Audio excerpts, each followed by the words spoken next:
And welcome back to Final Sector, where we are continuing our debriefs of the 2023 season, Part 2, where Red Bull are dominant and everyone else is just along for the ride. I feel like I was expecting a few more surprises this time around, and there's a couple of little things, but you really have to squint to see to see some changes from last year, which is a little bit unfortunate. It was Bahrain usually throws up a pretty good race, and I just felt like it was a race. It happened, but I don't know how much we can really talk about without just sort of repeating ourselves from last year. But I'm curious how you saw it, but it just kind of felt like a stock standard race for the start of the year. It did feel pretty safe, and I think there was a fair amount of those little things going on that added it up, where even if no one was maybe likely to challenge for that top step, there still could have been more challenges or more going on elsewhere. There's still conversations. But a little gremlin for here, a little issue with that guy doing something. Although those are talking points and things that happen, instead of those causing maybe positive effects or more enjoyable racing or whatever, it detracted from what could have been. So I guess that's where, if we're going to talk a little bit about each team, really, this feels like less of a race which had events going on. I mean, it seemed very, very straightforward with the strategy, and all you were really doing was making sure you weren't going to get too overcut or too undercut if you're in a position where that mattered. Yep. It seemed very powerful. Like, I feel like they always say it's pretty powerful, but I feel like particularly this time around, if it's felt more powerful than normal. Like the undercut in particular felt super, super strong. Like even a couple of laps. Any race where you hop on a hard tire and it's like the best race tire, then it will be, because I think how things work out. Because if the hard tire is the best tire, that probably means it's super high tire wear, which means the tire moving off was probably so dead that anything you go on will be far better straight away. Yep. So that's why we saw that delta and why it kind of did matter. But I mean, I don't know. As you say, Max, I mean, yes, he was in practice, and yes, he was kind of going, it feels a bit off. And I mean, qualifying maybe wasn't super straightforward, but he did get over the line, and pleasantly, we actually still did have kind of cars all over the place, which was nice to see, and still doesn't really give you much indication of where we are. I mean, again, because this is the first race of the season, normally, you need a few races to see how everyone balances out. But we also had testing here, which makes it even more different, because a team who maybe is only good here because they had 3 extra days to set their car up suddenly could be bogus to the next track. So it could take a few races to fizzle out. But as I say, at least qualifying started all right, even if, as we will probably get into the race, it was fine, and maybe it was finer because it was the first race back, and that's nice. Yeah, and I think that was from our perspective, because it was and as well, because from our perspective, it was we could watch it on a Sunday here, of course, if we didn't want to stay up for it. Even if you did want to stay up for it, you weren't going to work after that and going, well, Graham, I'm going to work, and it's whatever, that was an alright race, but now I don't really feel that boost. As long as on that Monday morning you get a real good race, and it's like, I'm going to have a great week because that was a great race. But this was still nice. It was like, we still got a whole day, so it's fine. It didn't ruin the rest of my week. Exactly. What a way to start a Monday morning. Ruin your own week. Yeah, true. It's not a good way to start a Monday morning, is waking up 2 hours earlier for work, and then for an realizing absolute the race was crapper that you just hit skip halfway through and you didn't actually miss anything by doing that. Not great. But this could have been one of those races, I think, if it wasn't on the Saturday, as you say, which is very nice. We get another one coming up very, very soon. So hopefully it's less of a sleeper. But talking about this one, like you say, it did feel... It's a very, very team-based. Again, it's more about trying to figure out where the pecking order is, and it feels like it's more or less where we expected, at least us, like we as in us two, I feel like. It's the only things that I think I saw that maybe slightly different. I feel like I thought McLaren and Mercedes are probably switched from where I expected. McLaren probably look slightly weaker compared to Mercedes right now. Mercedes, if they didn't have their overheating issues, which I don't know if that's going to be a prevalent issue over the course of the season, but that seemed to be persistent from very early on in the race for both cars, where they had to lift and coast quite a lot. But in terms of their performance, they seemed, I feel like, a bit stronger than the McLaren. To be fair, I don't think McLaren are generally very good here, so it might not be. They usually say this is one of their worst, if not their worst. So it could be, again, speaking too early. Again, but, that's why I'm like, well, that is it. What does that mean? Yeah, but like outside of that, I mean, the top 5 teams are pretty much where I expected. I think Alpine are considerably worse than I expected. I thought they'd be bad. Yeah, they're the big movers. I guess you've got two big trends for the grid, which is that, well, we should say 20 cars finished this race. I didn't expect that to every car to finish. There were some points where you went, oh, wait, they've recovered it. It's fine. Recovered, yeah. Oh, someone's got a 1 minute pit stop. Oh, wait, they fixed it this time. Oh, I guess he's not retired. Yeah, pretty impressive. And it wasn't just 20 cars finishing, but then that meant that those top 5 cars took all the points. And it was funny how there was a lot of, as we'll probably go into, a lot of drama, a lot of fighting for other places, but it didn't mean diddly, because the top 5 cars just took their top 10 places, and then everyone else was like, well, we got close, but unless someone drops out or we pull a blinder, which, again, there was no real weather here, there was no safety car, there was no VSC, and it was a standard 2-stop. Everyone started soft, everyone then went hard. It was like, wow, there's little you can do here to make a difference. So it kind of just, but I guess maybe we're saying maybe we won't do this every time. Like, it feels like this happens, this happened 2 or 3 times last year as well. True. It's not like we're looking at this going, wow, this is going to happen every time. It's just kind of how the cards fell, I guess, for the... Yeah, and as you say, like, a couple of things sort of just went the way of making it not an interesting race. I feel like the biggest thing we'll talk about is Leclerc's problems. Him starting P2, and then having his what sounds like pretty severe braking issues, where it was grabbing quite severely on one side of the front brakes. And just causing him to lock up absolutely everywhere, and he's basically having to brake 4 meters earlier, and by that stage it's like everything's cold, and then he has to start braking earlier, and he's still locking up, and blah blah blah. And he said it did get slightly better throughout the middle, but it never really went away, which is more impressive that he still managed to take a P4 and take the fight to Russell late on in the race as well, which is super impressive. I think Leclerc has a lot more pace to give, and even Sainz as well. Like, he was close to Perez in P2, regardless of Max being 22 seconds out in front. Perez still seems, it seems like Perez could still drop back into the clutches of a team like Ferrari that are starting to close in a little bit. So I think there is... Leclerc was pretty adamant post-race that if he didn't have those issues, he thought P2 would have been in the bag. For sure. I mean, he's going to say that, but also the issues he was affected by were bad by the sounds of it. Like, literally, like, undrivable. Like, you could tell he was just trying to figure it out on the fly.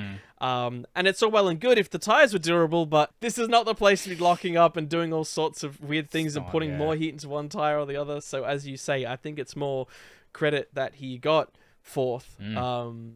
But it kind of took him out of what could have been a great fight for 2nd. Definitely. The Mercedes seem to both have a battery overheating issue, and without that, Russell could have fought for that P2, but he didn't get to. So, and who knows where Hamilton could have been? You know, I don't know. It's just like they could have all been fighting for that big fight for a P2, and then Perez might have been able to show his muscle, But, I mean, it's like, even if you look at like the top like 9-10 drivers, I guess they almost all went, that's probably the best you could have done. Like Sainz, maybe 2nd, but I mean that Red Bull was strong and Perez was driving fine, little he could do. As we say, Leclerc for 4 is good. Russell with overheating issues 5 is really good. Norris in a car which that McLaren apparently stinks is really good where he was. Hamilton as well seemed to have that issue worse. Piastri following up was kind of close to his teammate all race. Good job.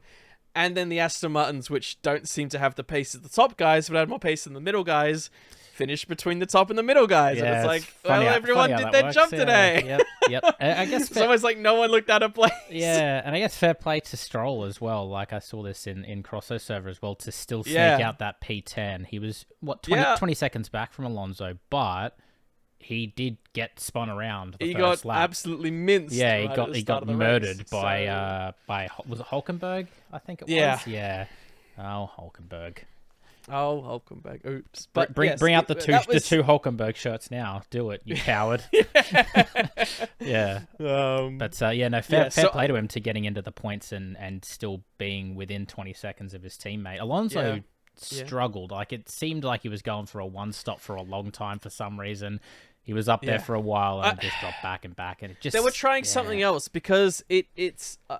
I've listened to a fair amount of talk about the Aston Martin. It still was a question mark, especially after last year with the fact that they started so strong but then fell back a bit. And how that was going to translate into this year, and also knowing that teams like McLaren would, probably not start as weak, and even Ferrari and Mercedes admittedly also started kind of weak last year, which might have flattered Aston's performance a bit. And I guess this still was a strong showing. Like, if they had fallen back and they were fighting with that lower backfield, you'd almost just go, oh, they've kind of fallen off here. And although here I think they ideally would have beaten McLaren, because if this is McLaren's worst track, and that's who they might be trying to fight for, and this was generally their better track last year, then it doesn't bode super well. And even Alonso used this as an excuse after the race to buff up his qualifying, to go, here, this is proof that I actually did an absolute killer qualifying lap. It was far better than what the car should have done, but there was nothing we could do in the race.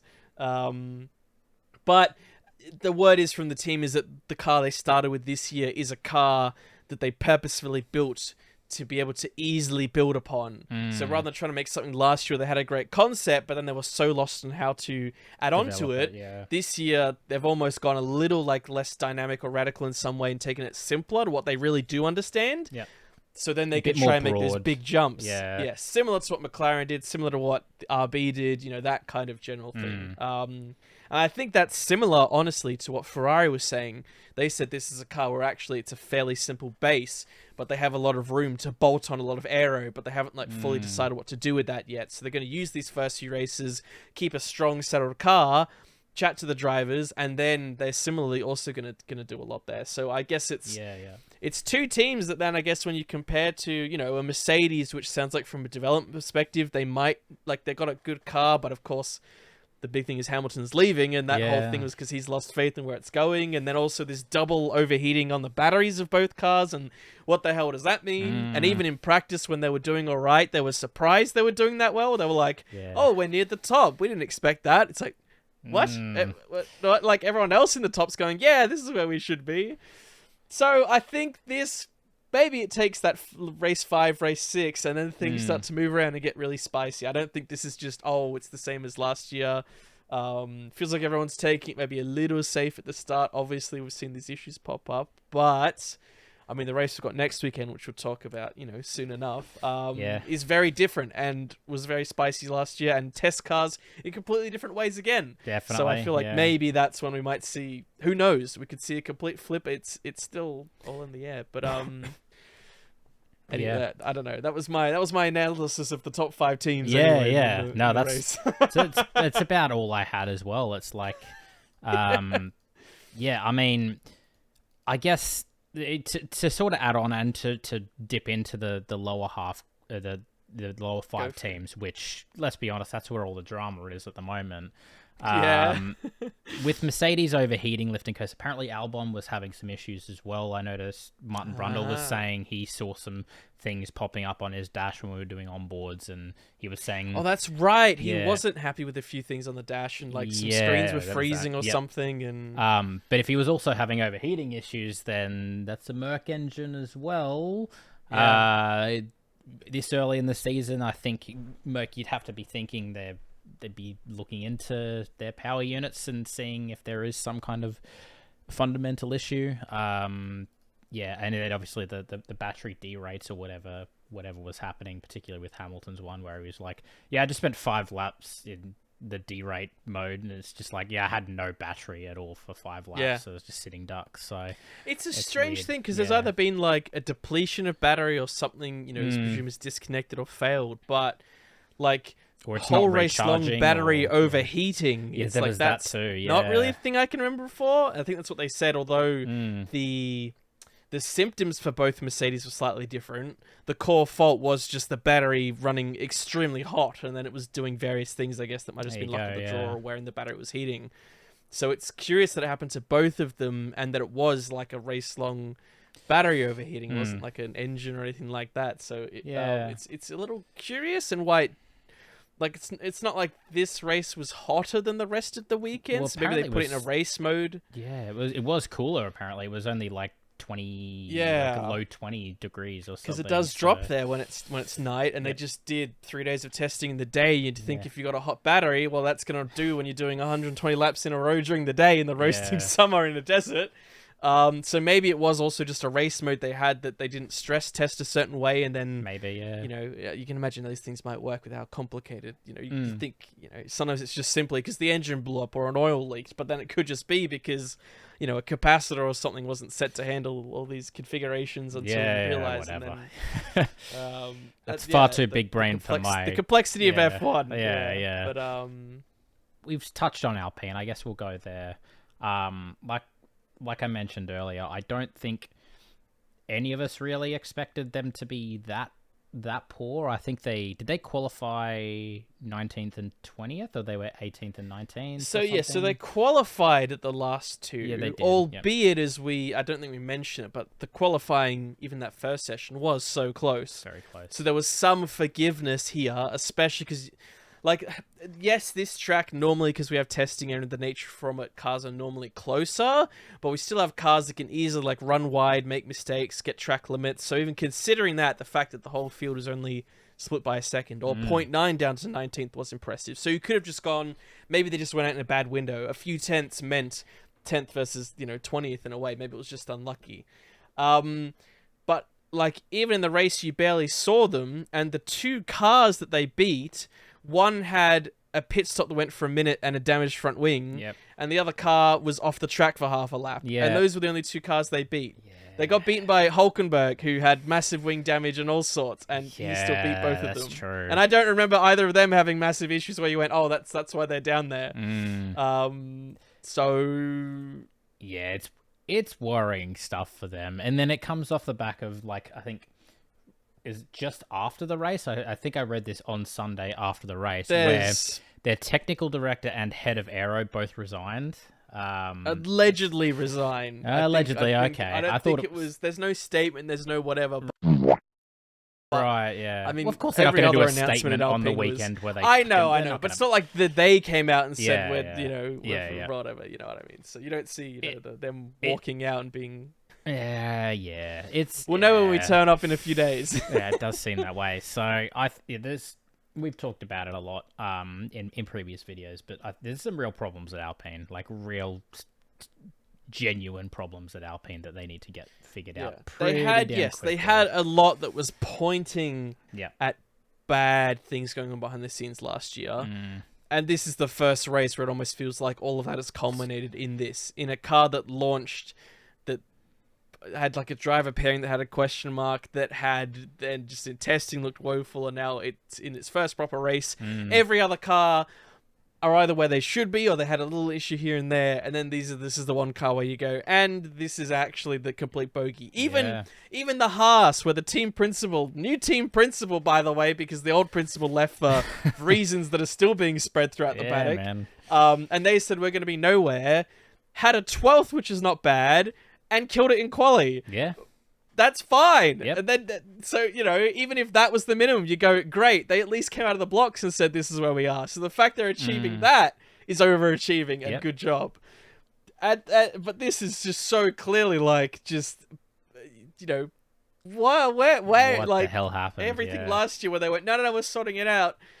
Obviously they didn't. No. Because even Haas figured something out. Even, the what are we calling it? The salvage for Sean is at least about where it was. They seemed okay. I feel like Zhou I got mean, P11. they were the ones that he should have gotten the point, which would have Yeah. been pretty good. Yeah, and they Bottas had the seemed- 50-second pit stop, and he was not that far off. His pace Zhou was, as well, was pretty so, good. Yeah, Like, I feel like both of them are. That was the other team. Like Haas and Sauber are both like two teams that are probably better than I expected.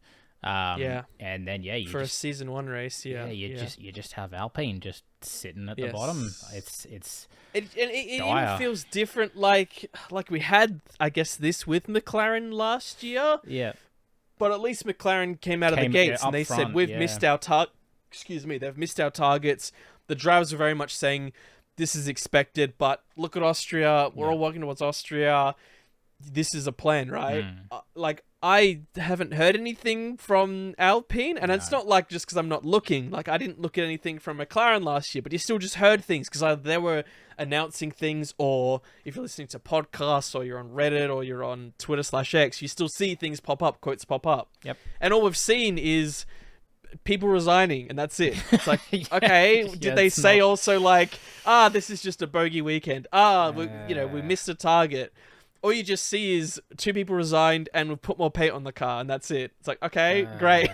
Like, at least they put more paint on. Maybe they should take it off. They're gonna take that paint off. We're too slow. Yeah, that's they could have got, I think, a good P5, P6 if they took all that paint off the car. Like, I think it gave them that much more pace. So yeah, big mistake there from Alpine. It's also just that, like, the fact that almost no one's talking about the performance way in the same way they did for McLaren, because they are far behind. And then it's like, is everyone talking, going, what's going on? Is it that they got a plan? You just don't hear anything, which means it's just like, it's just no one cares. Like, is everyone just gone, we saw this coming. Let's just look at everything else that's going on. I mean, if we saw it coming, then everyone else saw it coming as well. Like, no, I know, but I'm saying the fact that it has happened, but no yeah. one's even still then going, whoa, what the hell? It's like, okay, let's talk to Zhou Guan Yu. Good job. Yeah, not bad. It's like Nearly no got one's. points. Yeah. It's pretty dire scenes for Alpine. I don't know. What I mean, they give can it a do few from there. races, of course, Yeah. but this is still, as I say, like, they literally were the last 2 pretty concisely. Yeah. Yep. Even, Yeah. with 20 cars finishing, by the way. Yeah. Anyway, well, I guess we'll move on to. Well, we've sort of touched on Haas and Sauber. I said a bit more. A bit more pace, yeah. Of course, yeah. Everyone knows where we're going to go with it for last one. So, I mean, Haas in particular, like, Sauber was sort of one of those ones where it's like they could be the second worst car, or they could be again right in the midfield. They're just one of those teams. We just didn't really hear a huge amount from them, and couldn't really glean a huge amount from testing either. So it was just like, they could be wherever, and I'd be like, yeah, that's fine. Haas was definitely a little bit more surprising, because I think most people, including probably their own team, expected them to be a lot further down. Well, that's what literally they were saying. Yeah, they admitted it. So exactly, yeah. And then still managed to squeak out a Q3 appearance, and Kevin Magnussen able to get a P12 as well in the race. Like, that's promising given how far behind they thought they would be. Yeah. So I think if they've got plans to sort of develop from here, they've already got a platform that's way better than they expected. So maybe it's not all doom and gloom for Haas. So I think, like you say, probably wait a few races and see how it all plays out, and maybe see what plans that Komatsu and their team have for going forward from here. That's the bigger thing as well. It's like, it's really the first upgrade is the test for them, because every year, even when they either play up expectations or play down expectations, they still start pretty well. Yeah.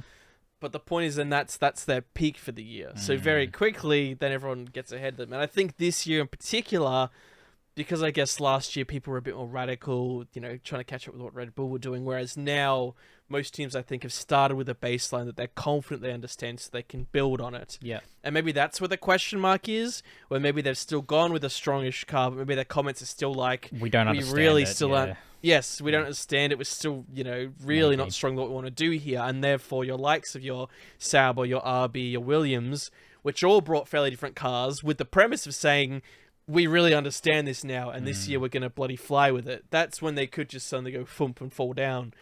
Or maybe they do get their stuff together and they could improve. Maybe that's they're at least started at a point where they're not so far behind that even if they match everyone else, they're still at the back because everyone's making these jumps together. Yeah. They at least look to be starting in that pool, so they have a chance to get it right and click something and still keep up with it. So let's hope for them that for them and for the general sport, we want everyone to be close. And looks like you they started fairly close. We don't want and we for don't, me, of course, Yeah. especially for Hulk. Definitely. It's a shame for Hulk because you can just tell it's one of those lap one just oops errors, rusty start. I mean, they did. I'm not trying to make excuses, but they did really crunch to be so slow through that apex. I just don't think it was expecting everyone to be that slow. Yeah, he could hit on the brakes and and then just sort of did one of these ones slow, and then eventually people are gonna speed up, and he just sort of got on the gas a bit too quick. Yeah, so. And even when he bumped into him, then Bottas behind was a bit like, oh crap, and then he kind of was. It looked pretty clumsy out there. But, very clumsy, I mean, as I say, it's even if he had a perfect weekend, I doubt he would have gotten points anyway. Looking at this, I mean, maybe he beats Stroll, but the reason Stroll was, but maybe wouldn't have been there was because he bumped him off. So.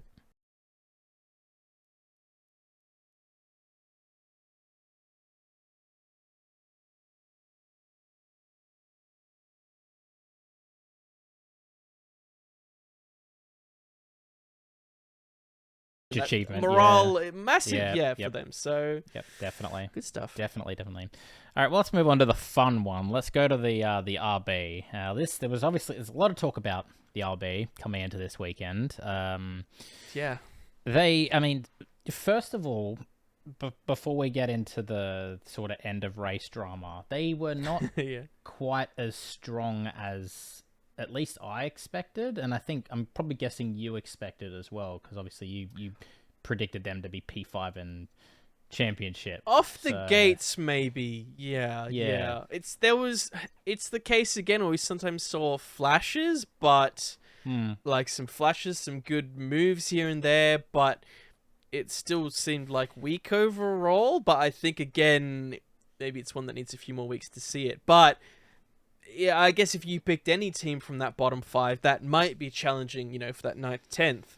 That was, I guess, the team that, that I picked, that were most likely to do that. And they were kind of just in that pool, everyone else. They weren't even a step ahead of it, which, as I say, wasn't a super surprise. But as I guess we'll get into, they seem to be the only team back there that then decided, actually, even though we're not fighting for points, we're instead just going to decide that it's the 20th race of the season, and normally you start getting into bitching and drama, but instead we're going to do it in the first race of the year. Yeah. So I'm curious your thoughts on it, because I'm kind of a bit divided. Like, obviously, it all started with the team basically wanting Tsunoda to move aside so Ricciardo could go through and chase after Magnussen. Yeah, Ricciardo stopped, I think, really late. Yes, he put the soft tires on. He kind of caught up to this this little train, of Yuki, who was slowly closing on a Magnussen, and yes, he stopped so late that he could put the softs on instead of needing to do a second hard. Yeah. And it's yeah, I don't know. There's the note I made here was where is it? I said other teams like RB are over-gunning it, but it's all for naught when the top 5 teams finish. Because it's fair enough if we're back in the days where we had like 26-car grids, and maybe like a 13th or a 12th could be your best position for the season if you're on a tiebreaker for 0-1 points or something like that. And then it's really important to fight for these little positions. But it was like 5 laps to go. Stroll was ages down the road. It's never going to happen. Yuki himself is slowly closing on a Magnussen. He's obviously been focusing his tires, his battery, his energy. It's not like he's been stuck, as far as I could tell, behind him for the whole race. It's like this is after the second stop. He's slowly closing in on him. Daniel understandably comes through with a fair amount of pace. But then he's still... It's almost like if he had enough pace here, he should have been able to pass him. It's not like this track is that hard to pass. Yep. Yes, Yuki had the DRS, but he was also on far older tires that were hards against Magnussen was feeling fairly slow. And it was like Ricciardo never looked to get that close. And then they were going, oh, well, we're going to let him pass. And Yuki, it's not like he's, as I say, he's like been behind Magnussen for ages. Yeah. Yuki's like, well, I've been sizing up this move. I'm, slowly closing on him. I don't want to be close because obviously there's tons of cars overheating here. We don't want to be nose to tail. Probably gets out of whack, so they say let him through.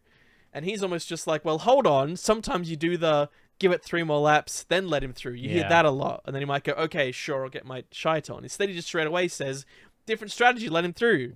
And he's understanding like, well, there's 5 laps to go here. Why are we doing We're this also now? nowhere near the points. Yeah. It's like, can I have a shot? And they just go, oh, well, no. And he's like, what? Yeah.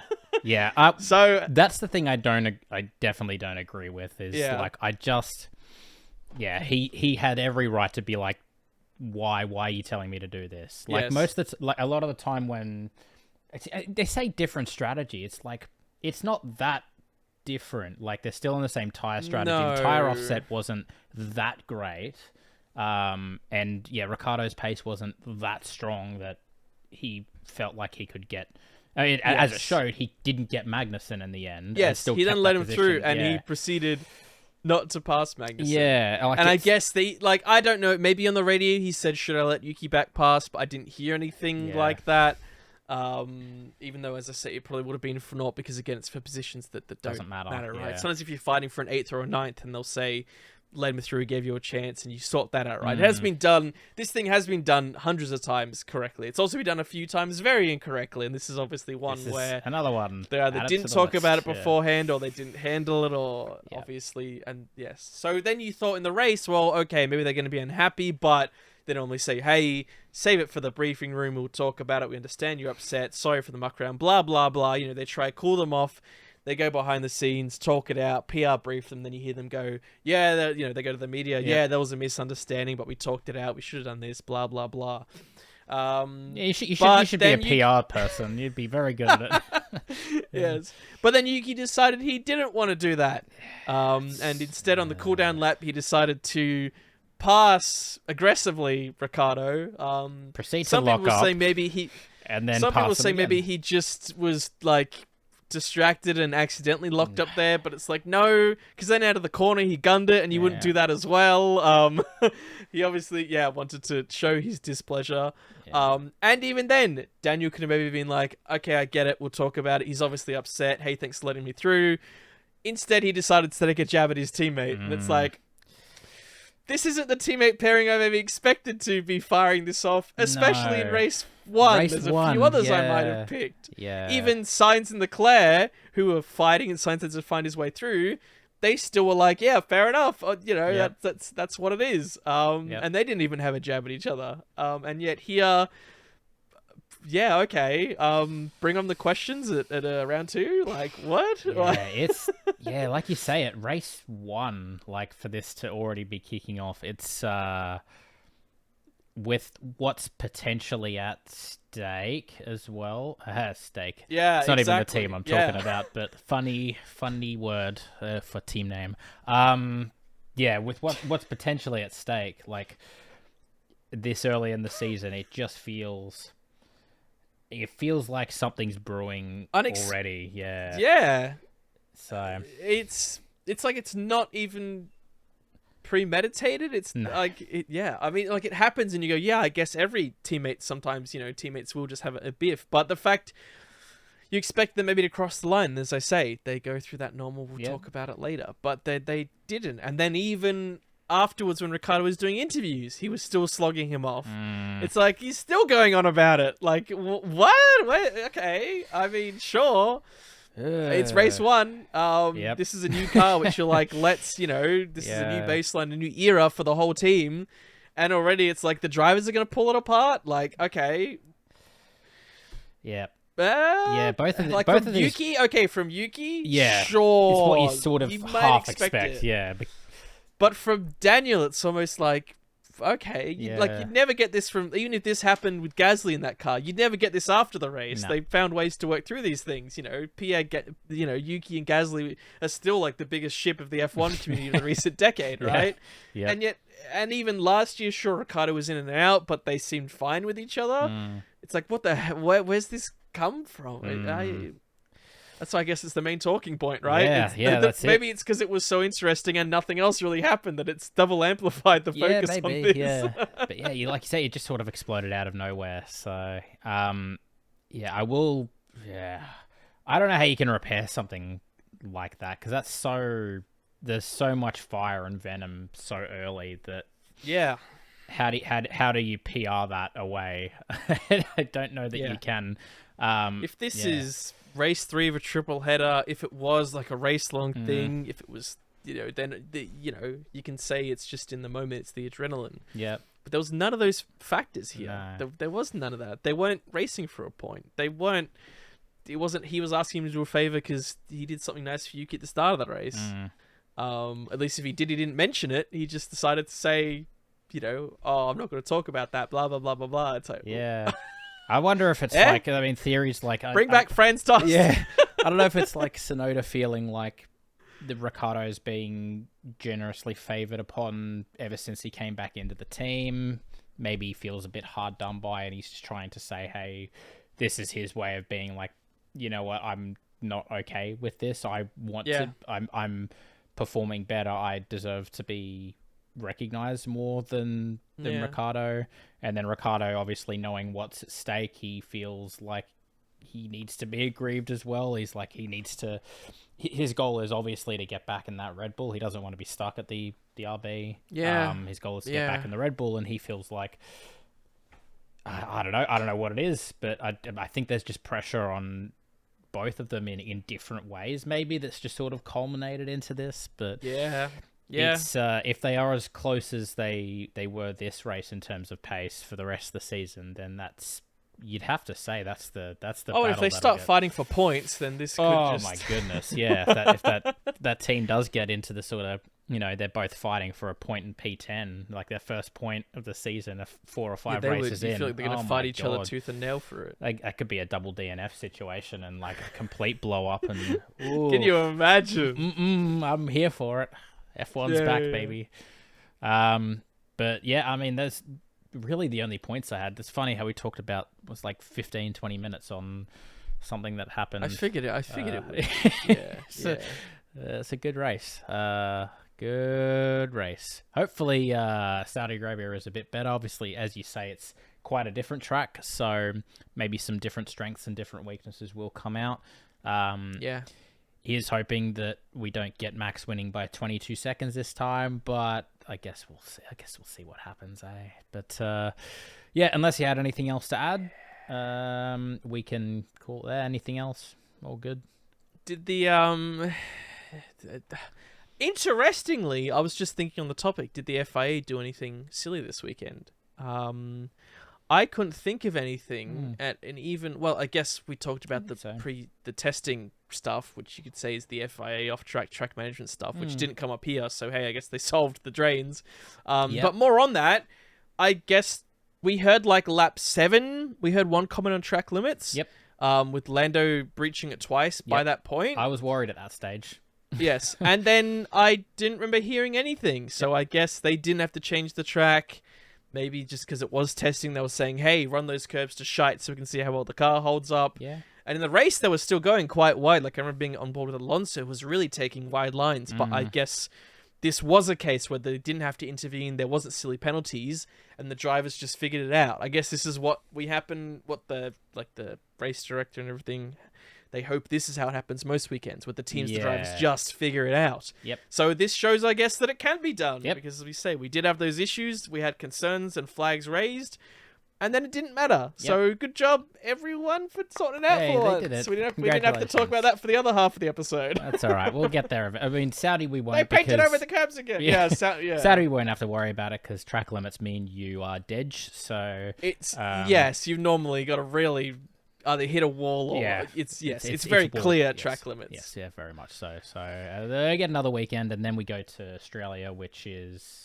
There's not much really track limits there either because it's all it's pretty obvious just grass and walls and so it should be hopefully fingers crossed no track limits for a couple. This is of how races, they've done the calendar because then they've got like Japan, so they've gone to every circuit after Bahrain because they just had to go to Bahrain. But even next year they've gone fob it off. We're going back to the circuits. The first 5 circuits, no track limits. Yep, we can't have it. And then at the end of the year, it's a disaster. And it's like, It oh, falls apart again. and it was at the end of last year because every race weekend they had to have a custom rule for Yeah, it. So it's it true. was the case. It started We mid-year and figured then out. it just sort of happened. Yeah. It's nothing to do with them trying to structure it so people don't have to move a lot.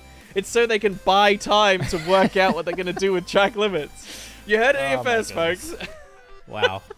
So we didn't have anything to talk about FIA related, but we have some conspiracy theories that we can throw out there. Let us know your conspiracy theory that the FIA, are they smuggling New children? Who knows? FIA conspiracy theory. They're part of the black market trade. Who knows? They could be. They could be selling organs for all we know. Don't use all our ideas now. I'm Save sorry. some I'm for the sorry. I'm next sorry. few episodes. Don't take that. Don't take my ideas. All right. Thanks everyone for watching and listening. We'll be back very, very soon for the preview for Saudi Arabia. But let us know what you thought of the race. Who do you think is going to be strong after today? Who do you think this is going to stay the pecking order? Let us know. But yeah, stay tuned for Saudi Arabia preview, and we'll see you then. Take care.